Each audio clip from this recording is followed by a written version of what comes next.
Todd, can you talk about Nick Folk, why he didn't play and how much it changed your game plan?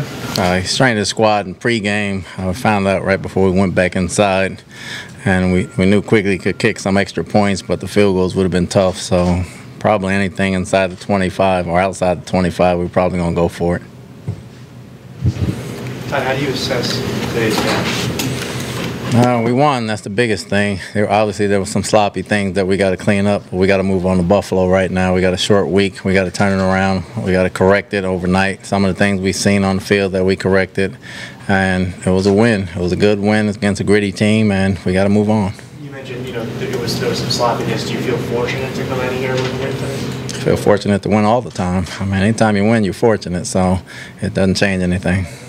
With the running game, this was 3 weeks in a row that you really weren't able to get much going. What are your thoughts on that? No, it wasn't. We had to do other things. Obviously, they did a good job, and we didn't do a good job opening holes, which we got to continue to work on. But, those guys fought. They made plays when they had to. We just came out with a win. What's the prognosis on Nick then? He's got a sore neck right now, so nothing more than from last week. So we got to get some more tests run and see how he feels. And Nick Folk then, too? Nick Folk's got a quad strain, yes. Do you know how serious it is? Or? Serious enough not to kick, but we got to get tests run. Todd, after the Calvin Pace fumble and recovery, at that point it seemed like everything was going in your favor. How surprised are you that the defense gave up that touchdown? No surprise. It was some plays that we like to have back. Obviously, we messed up some coverages right there that we like to have back, but they fought at the end, and we just came out with a win. We got to correct it and move on. How did you feel Fitzpatrick did managing the injury and just kind of I thought he was fine. I mean, he played his type of ball game. He didn't really turn the ball over, so he did a good job. Schematically, what was some of the things Gus Bradley was doing on defense to stifle the run? They disguised very well. They were very well coached team. They stunt very well, and they gave us a little trouble up front. Coach, talk about the collective resiliency. It might seem simplistic, but it's important that the two losses were win like that today.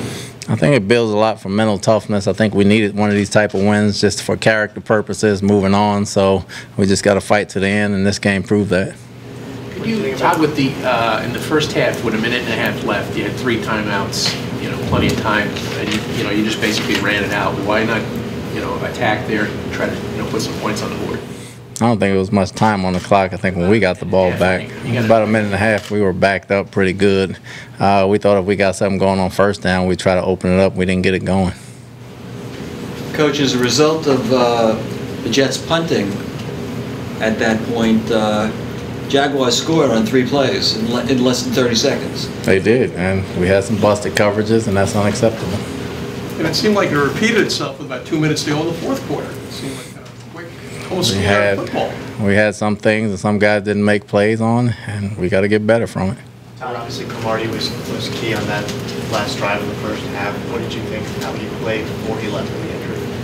I thought that was a bad play, considering it was 20 seconds left in the half, and we knew what they were going to do. But other than that, he was okay. He returned kicks for us and gave us a spark there. I got to look at the film and see the rest. How serious is his injury, Todd? Not sure yet. How happy were you with the play of Malden and Marcus Williams today? It was good to see him come in and make some plays. Obviously, the plays are just part of it. We got to see how they play completely during the game. Is there any schematic reason you see Malden got some more reps than usual? I mean, he played third down, and they threw the ball a lot. We were able to get our packages in a lot, and his package played a lot. Do you sense that Willie Colon will be able to play Thursday? I'm hopeful he will, yes. Todd, do you think you're going to need to sign a kicker before Thursday? I'll know by tomorrow. Todd, how important is it that you come away with touchdowns in the red zone, not just field goals? Because you guys have just been very good in that category so far. I think it's very important. I think you lose a lot of games kicking a bunch of field goals. Obviously, if we'd have got a bunch of field goals today, I don't think we'd have won the game.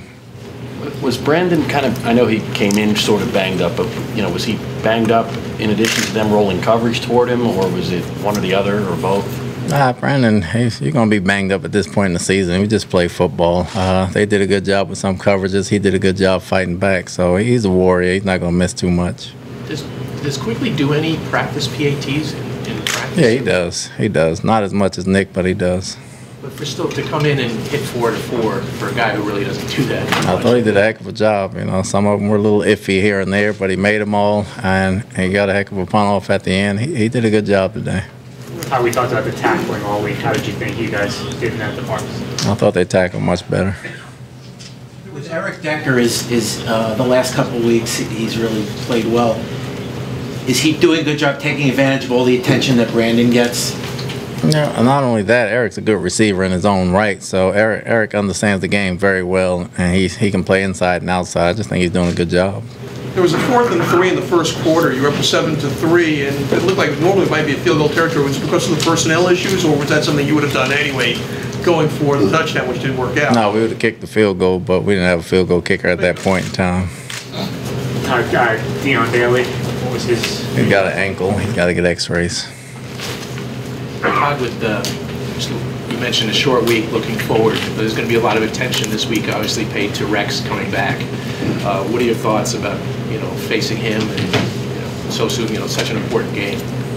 We try to win 2 games in 4 days. It's not facing him; it's facing the Bills. They're a division rival. We're trying to win the game. What are the physical challenges? He looks like he got banged up on the interception. Oh, he finished the game fine. The physical challenges of playing on a short week. What do the guys need to do to get ready in terms of their bodies? Obviously, they got to take care of their bodies and get treatment. Just make sure they stretch all week, and it's a mental toughness thing. It's a battle of attrition right now. Buffalo's played on the same day we played. They got to travel, we don't. So we got the same amount of practice time. We just got to get mentally ready. Did the game on Thursday, just the fact you guys are playing on Thursday, did that impact all the decision to rest Cologne today? No, I just didn't think he was ready. To substitute players perhaps more than you normally would do because there's a game on Thursday, try to keep more of the horses fresh, so to speak? No, you don't. You let your fresh players play, and they come out of it fine, they get treatment, and they move on. Do you think this week will be emotional for your players who played for Rex for a long time? I don't think so. I mean, coaches and players change teams all the time. The ones that are close with them, I'm sure they'll give them a hug before the game and shoot the bull a little bit, but when the game starts, I'm pretty sure it'll be us against them. Todd, it's a short week. Being that D-Builder now is healthy, do you see D-Builder in the active lineup anytime soon? Depends on the injuries, if he fits the situation. Coach, what's your assessment of Chris Ivory's production the last 3 games compared to the first 4 games of the season? Obviously, he didn't have that many the last 3 games right now, but we got to open holes better. He's got to see holes better. It's a combination of both. But when people start to take away the run, the passing game opens up, so we were making plays that way. Why no Ridley? Why no Ridley again, Tom? No different, just a game plan thing. Obviously, Ivory ran certain things, and Zach Stacey did a few things. We're still getting him some practice time. Is there any update on Dion Bailey? Not yet. He just has an ankle injury, as I know of right now. Thank you, everyone. Thanks, Tom. Yeah.